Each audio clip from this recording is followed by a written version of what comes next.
We're back for Act 2, the Citadel of Song. Silksong? If you haven't watched part 1, cool bro, the last judge won. Similarly to last time, a name has to appear in the corner in order for it to be a boss. So, popular examples? No. The Cogwork and Choir Clappers are not bosses. If I were to rank them, they would be in 19th and 18th respectively. And so we have 17 real bosses to rank, with the worst one unfortunately being the...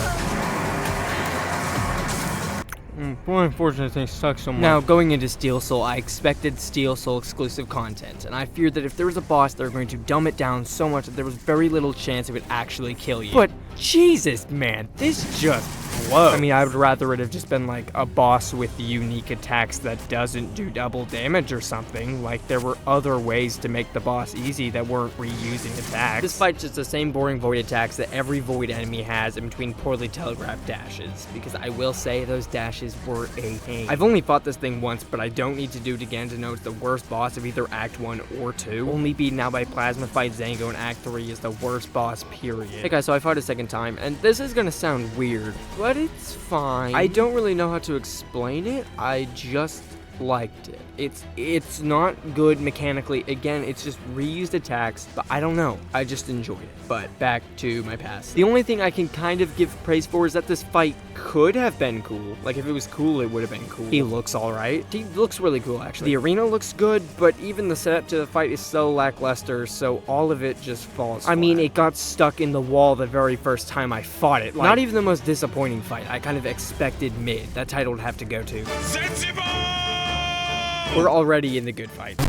The only fight in the game I'd say I actively dislike, so it's only dramatically up from. I enjoyed this little encounter. It's charming. I'm a big Garmin and Zaza, I guess, fan, and so I was more than happy to have a friendly duel. Now, I think it's really fun he actually keeps his base moveset he's had all game while fighting you. They don't beef him up at all, and it just makes the fight feel very real and genuine. However, it also means it lasts about 30 seconds. This was my first time doing this fight, too. I missed it on my first run, as I'm sure many others did. But not even the nerves of Steel Soul could make this fight threatening, or like alarming, or off-putting. No. The only other thing to note, you can knock him into the spikes, which honestly makes it seem like Hornet is trying to kill him, or at least his pet. So yeah, unfortunate he goes so low. He's just a bit too easy, and expanding the unfortunateness, it's not the only friendly duel going this low.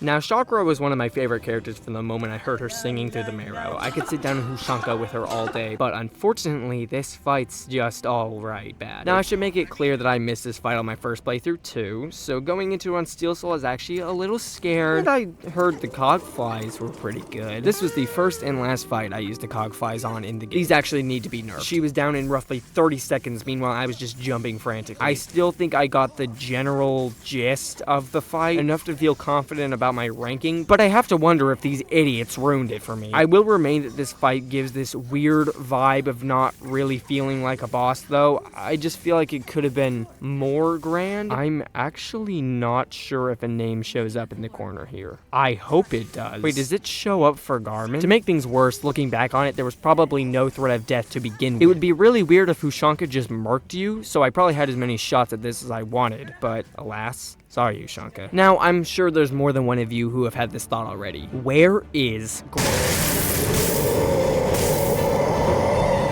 Now, this is not a defense of Grohl or a hostage situation. The only reason he ranks above the others is because he's better. I think the hate for this boss has become so forced. I hate Biowater. I hate Grohl. I hate the run back. I hate Biowater. I hate Grohl. I hate the run back. I hate Biowater. I hate Grohl. I hate the run back. But, like, he's pretty easy. Now, I do have some serious problems with the fight. I'm not saying he's flawless and you all need to grow up, get good, and get running. I'm just saying I think some of you are just joining the mob. The fight begins with an enemy gauntlet, which I know a lot of people hate, and I have my problems with it. However, I think this fight actually really does it well. There's also some new enemies, which is always what I like to see with an enemy gauntlet. The vibes of this gauntlet are just on point too. I especially love the traps and the arena looks great. I mean, they are Biowater enemies, so I'm sure this game's caused at least a couple days, but at least you get rewarded with a boss. Well, okay, rewarded might be a bit of a stretch. So here are my personal problems with Grohl. 1. He has an attack where he leaves the arena while some enemies take over for a bit, slows down the fight, and is just generally pretty lame. 2. He'll sometimes run into you or start his jump while you can still smell all 12 inches of his butt crack. 3. He's incredibly scary to rush for this reason, which goes against Silksong's normal incentive for aggressive play. And 4. His sucking attack should suck maggots off of you, and sometimes thrown objects just won't be sucked into his mouth. Because you can throw a pimpilla into his mouth, but sometimes he just decides he doesn't want it. And yeah, I'd say those are my big complaints, though I will point out that the run back is pretty egregious, especially if you're unaware of the hidden bench halfway through Biowater. But for everything horrible about the fight, I can find about 2/3 of a good thing. I like how he looks. The only other thing I took away from this fight the first time is that I audibly gasped when he began firing vengeful spirits at me. Almost as shocking as when Legoli threw wait, crap, Another fight with a gauntlet before it. How long till I get sick of this? At least they're new enemies, and it's only one wave before. Yeah! Now, when I first fought this boss, I thought it was pretty buns, but upon replay, I mean, I still don't adore them. I also fought them with the Architect Crest, which was a mistake. I did it because you can break the maggot balls with needle arts, but the Architect one is a bit problematic. In my opinion, this fight's just boring. That's its biggest flaw. I feel like I've seen every attack in this fight before. It really doesn't try anything new. The design's also not very unique or anything, though you've got to account for exterior factors. Yeah! Low-key, this fight just made me miss nail arts. I was a nail arts fiend in Hollow Knight, so I appreciate the incentive to use needle strikes here. I like the Witch Strike, because they took it from Hollow Knight. I really have nothing else to say. The setup to this fight really elevates it for me. I like the echoing voice all throughout the slab. It's a really cool vibe. You then go into the wall, fight an enemy gauntlet, then the boss shows up. Fight an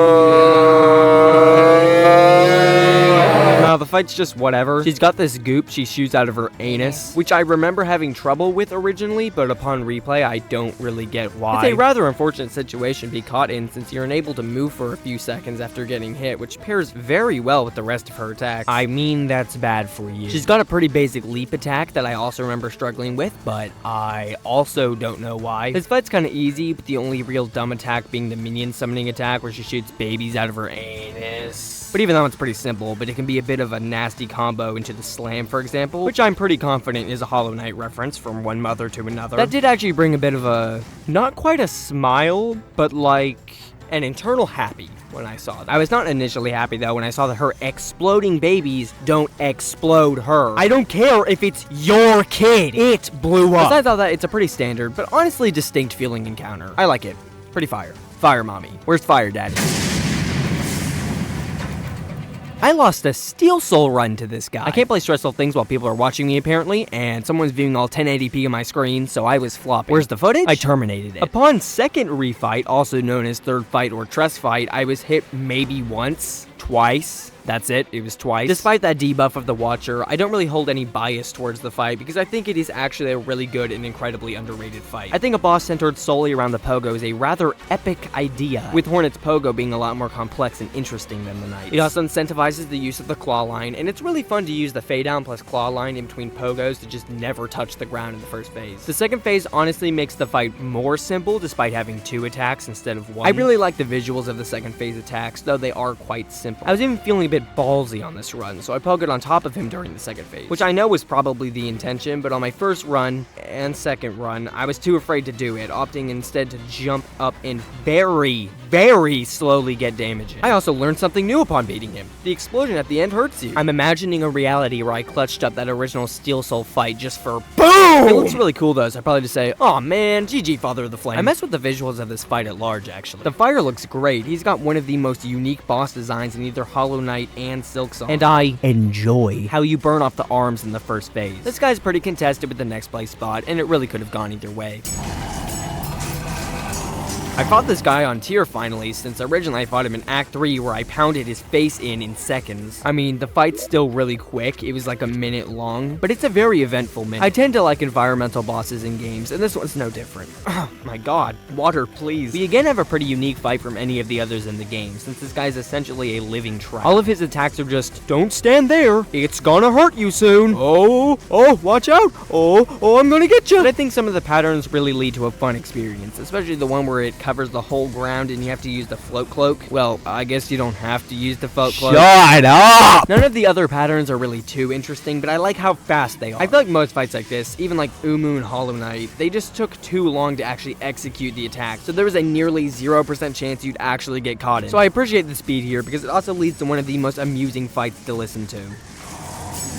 There is constant obnoxious noise in between the boss yelling, the incredibly unnecessarily loud electricity, and you. It's such a comically noisy fight. I also really like the visuals. The purple electricity looks really nice, and the flashes really complement the noise.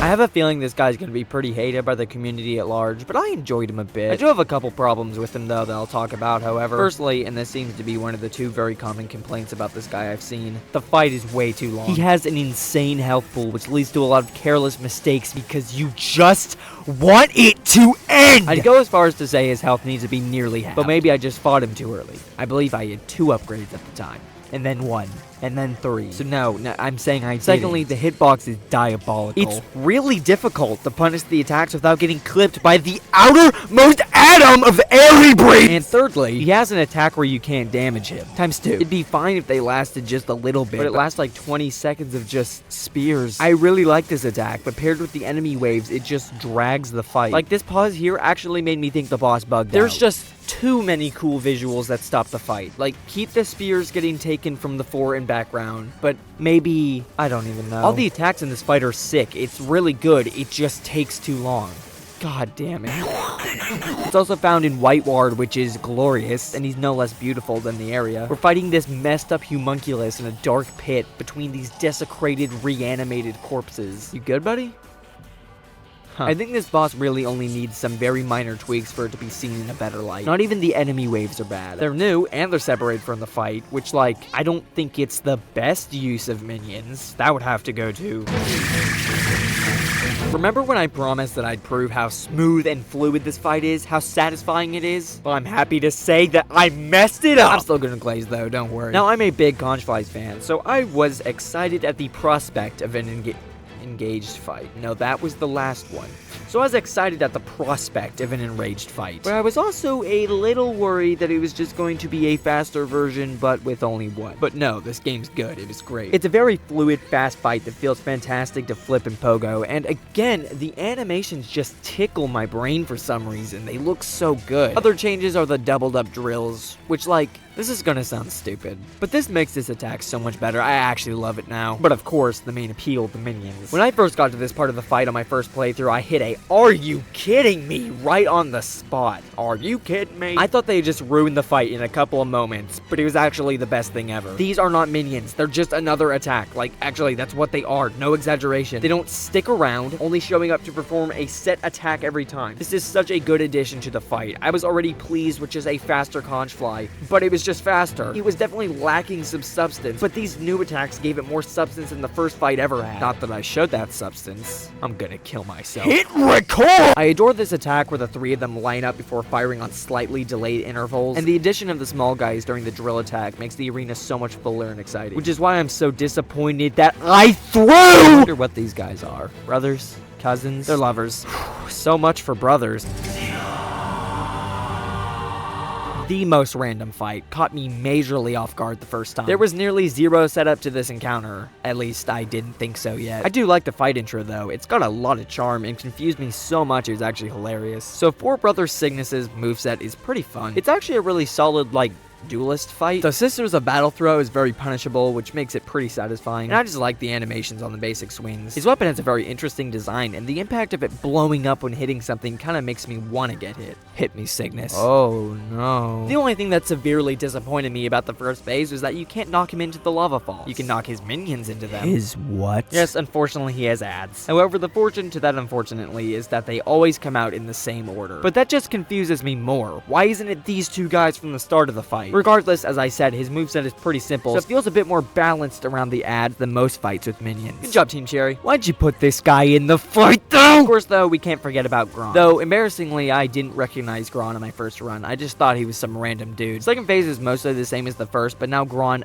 occasionally throws a spear at you. I think he can also do a ground slam. Oh, yep, there he goes. The only really unique thing I could find is that they have independent stun cycles. No multi-enemy fight in Hollow Knight or Silksong, besides the two Moss Mothers, I guess, has independent stun cycles, or really any stun cycles at all. My only real critique of the second phase is that if you kill Cygnus first, then phase 3 becomes super boring. I actually killed them back to back, but I've seen a Gron-only last phase. I just think Cygnus is a much better guy to fight a second. This guy won that Fugly Dugly Most Improved award by like 6 places. My original complaint, I believe, is that she was just too easy, and that's still true. He's one of the only Act 2 bosses that doesn't deal double damage on most attacks. I was actually trying to dodge her this time around, since I feel like originally I just tanked every hit while whacking him, but even when dodging, she's not too difficult. He improved for a reason, though. Her attacks are just really fun to dodge. He's got the most simple strikes, but then he just surprises you with compressed air. I don't think that's what that's called, but you get the point. I also like the X-Slash. It's by far his most aggressive attack, and that boy jumps. Now, originally one of my other complaints was how small the arena is, but I actually think that's what makes this fight interesting. For X-Slash, for example, covers nearly half the arena. It'd be a lot less interesting if you could just dash away from it, but in this case, you'll usually hit the wall if you do that. I found this kind of ironic, since looking back at the first Silksong trailer, it looks like you were originally going to fight him in the hallway leading to the High Halls, which would likely have been the largest arena in the game. I do wonder if that idea was replaced with us fighting with him in that very hallway. That's what it would seem. And while we're talking about it, the setup to this fight was also great, obviously. By far the most involved setup to a fight in the series. The ending is also pretty wholesome. Hornet doesn't want to kill her friends. Wow, so silly. She just wants to kill. I don't think she does, actually, but I sure thought she did the first time. I was pretty disappointed that we just killed Trabio. I was really expecting more from him, and then there was. However, my biggest disappointment with this guy is that these are eyes. For years, I thought he had a glorious mustache with no eyes, until I heard someone comment about how much they like his eyes. I low-key messed with the mustache, but he looks okay, I guess. He's still a very sexy guy, jumping and whatnot. Right, man?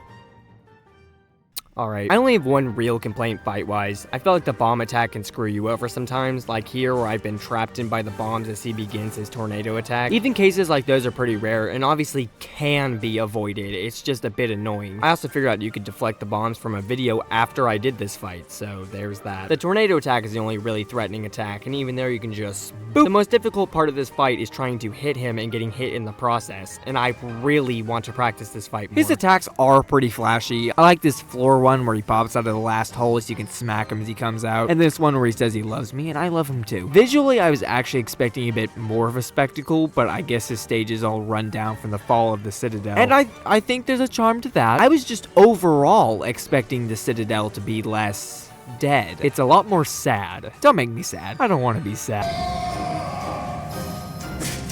I'm sad now. Quite a spectacle this fight is. I love the design of these two. I feel like I'm well on my merry way to make one of those robots I wouldn't call a clanker videos. A lot of people pre-release were calling these two the Mantis Lords of Silksong. Not really. They're like the Mantis Lords in the way that it feels fluid and it's good, but just about nothing else. Nothing at all. I will say, the attacks are completely different, but definitely comparable. Since when you really break it down, the Clockwork Dancers dash in straight lines across the arena with a very clear, long telegraph, and the Mantis Lords also dash across the screen in straight lines after a long telegraph. So I see what people mean. This fight has a really cool aesthetic, and the movement of the dancers is very clean. I believe we're in a giant music box, or like those old vintage dancer box, whatever those are called. The music is something I've heard a lot of people highlight in relation to this fight. It's not something I'm going to be bumping through both ears on the regular. Not that kind of banger. It just works incredibly well with the fight. Each phase has their own segment where it just gets faster and faster and then sad. And while it's cool, my biggest complaint with the fight would be the third phase. It's weird that it has them completely abandon the synchronized dance gimmick, and I'm sure I'm probably the only one to have had this thought, but I think it'd make a lot more sense to have them in sync first phase, break break apart second and then come back together on the third. I don't really care though. It's a great fight regardless. And I still like the out of sync bit. I just find the placement of it a bit weird. Then of course there was the fourth phase where we all thought the boss was gonna go berserk on us. But instead he's sad about his dead buddy, as if robots have feelings. I do love when they attempt to do the dance and just slowly float down. I wonder what these guys are. Cousins, lovers, they're brothers. Good God! Ooh, these ones are lovers. I know this one. Sorry, I burped. Here's a real kicker for y'all. Prior to Silksong's release, I didn't really like Lace. What? Now I know that sounds bad. Pew, pew, pew. Well, I'm happy to announce that I like Lace now, but I'm serious. Even after Lace 1, I was just kind of like, oh yeah, she's cool, I guess. I then went up this elevator and saw the most beautiful cutscene to ever cutscene. What an intro. Oh my God, she's naked! Bro, is she naked? The moment the music kicked in, I think my heart stopped. The use of parries in this fight is my favorite. End of sentence. She doesn't hesitate to parry every single attack. However, that sounds like something that would make me want to stomp my heart somehow. But you can punish the parry. It's beyond cool. It's euphoric. It's something you gotta be good at though. I love how she attempts to punish you punishing her parry. First time fighting her, you will get caught by her parry into the aerial strike combo. Don't lie to me, Walt! The upgraded versions of all the other attacks are also just good. They're good. The way they were able to improve upon her moveset in such a natural way is really something to experience. I also did another Steel Soul run after this where I fought her with just like the bare equipment, and it just rules. It really shows how well put together the fight is, fighting her with like 5 health and a silk spear. I didn't record it, but I will talk a bit more about this when we reach Grandmother Silk. What a brilliant, independent, lesbian woman who hates her mother. You know guys, sometimes I feel like some people just really shouldn't be allowed to have a microphone. I was also pretty sad when we killed her. I think this was the moment I realized I like Lace a lot, and then she wasn't. My original first place before replay. How far she's fallen. You know, I didn't think I was going to beat the final boss of Hollow Knight Silksong on my first try, but I guess I will just never die to Grandmother Silk. It made it unbelievably satisfying the first time though, to have locked in and beat her in one go. I wholly believe that the only reason I beat her on my first try is because of the immense amount of practice I've had with Radiance. This fight is very Radiance adjacent, and I believe that's intentional. They both use swords in similar configurations. They're both the head gal of their mind-altering substance. They both tie back to their own religion. The challenge option at the start is very familiar. They both pull up spikes from the ground, and this. There's more similarities I could point out, but when even the general vibes of the two are clearly foils to each other, I don't think I really need to. Or maybe I'm way too confident and an idiot. On to the fight. I would like to clarify that that's not a bash. This fight is not like I'm fighting Radiance again. It just has some similarities. It has just as many things different and unique about it as it does the same. More. It has more. Right, dude? Yeah. Oh my God, what? The music in this fight is also phenomenal. It was just begging me to lock in. The swords are extremely satisfying to weave through. The sounds just activate my neurons.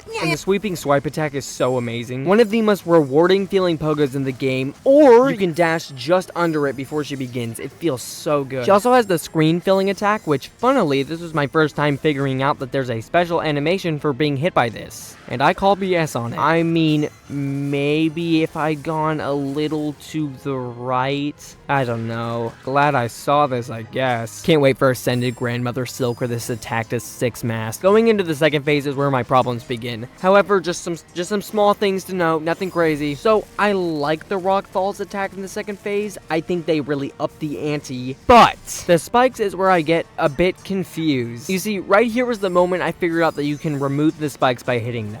This was like my 4th time doing this fight, right? Regular, true, Steel Soul, true. How was I supposed to know this? See, I thought it was really annoying when she'd sit above the spike so you couldn't reach her, but you can get rid of them, which is good. However, what indicates that this is possible? I did this on complete accident. I don't know what the indicator could be, but there should be something. I've again done this fight another time now on Steel Soul for the under 5 hour Steel Soul achievement, which doesn't exist. I made it up. I don't know why I thought the speedrunner achievement specified on Steel Soul, but I guess that puts me above a lot of people. I did record it unlike Lace, and she's just another fight that feels great with nothing. In fact, spoiler warning here for a secret ending. I did the Parasite ending, and goodness, actually had me scared a bit, kind of, not really. No healing and the worst moveset in the game. Can't wait for this game's versions of all bindings to be cursed or not cursed. I also heard someone claim that the Grey Root is a rape allegory. Haha! Isn't that funny? Isn't that funny? Oh my god, he's being serious. The whole situation itself should speak to it, but it's obviously a rape allegory. But did you? I don't know, buddy. You seem like you might be reading a little bit too much into it. There's Pelin? several evidence for it being an allegory for pregnancy. A forced one, that is. Are you? Why would the Tell me developers it want to isn't leave that true! to What a grand Mother Silk finale, falling ever so short of being first. I believe the first sinner originally took the third place spot, maybe second, it's hard to remember. The fact they made it that high originally baffles me. Not really, but I did fight this boss wrong the first time. I did get it first try, but the fight lasted nearly 8 minutes. This time it lasted a little less than 3. You see, it took me an embarrassingly long amount of time to figure out the gimmick of this boss the first time, because there's no gimmick. I spent several minutes of letting them heal before coming to the conclusion that the only way to break the heal was by using a silk skill, and I found that really interesting. However, it's not true at all. It was only here I figured out that all you have to do is hit her. Period. Once I figured that out, I wanted to play hyper aggressive. This was the correct choice. On my initial playthrough, all I'd ever done was sit in the corner and wait for them to come to me, a dirty little corner camper. And I was taking a risk. This was my first time fighting them on Steel Soul, but I saw the vision. And what that did was it elevated this boss all the way enough to reach first place. I mean, look at it! It's magnificent. It's fast. It's satisfying. It's exaggerating. That's my new word for something that's really fun. The pressure of Steel Soul with the pressure of this boss being was awesome. In terms of quality, I feel like this one and the last one are pretty even, so I decided to give it to the underdog here. They both use swords in a somewhat similar fashion too, but First Sinner's is arguably better, and I love how the swords stick into the arena and they're reused throughout the fight. It tickles my heart. I've also fought this fight again, as you can see, even though I'm gonna say I want to in a couple seconds, but I've done it, and let me tell you, post no-hit thoughts, I like it. No-hitting this fight is actually mad annoying as hell because of how much he likes to headbutt you, or you get stuck inside her. That's my only real complaint. For a fight that's so fun to fight aggressively, fighting aggressively sure does get you clipping into the boss a lot. Which feels great during a normal fight, but it gets mad annoying when that's the one thing you want to not do. Yes, I'm sure I could just sit in the corner and get it first try, but that'd suck, so I'd rather complain. Widow's theme is also back, and so is her voice, which is weird. I just adore this fight, and I desperately want to fight it again because my eyes have been opened by Steel Soul, which overall was my experience with Steel Soul. I also used more Crest this time around, since originally I exclusively used Hunter's Crest. And sure, maybe it screwed me over a couple times and I had to fear for my run, but it was fun. And sure, I haven't perfected any fights yet like I have Hollow Knight, but I played so much more aggressively than I did originally, and I'm proud of that. Maybe I truly do have a Steel Soul, because if you use Cogflies, I'll break your goddamn neck! So yeah, I've already beaten all of Act 3 on Steel Soul, so that's being worked on. Until then though, if I could guess, if you want to catch me, you should go outside.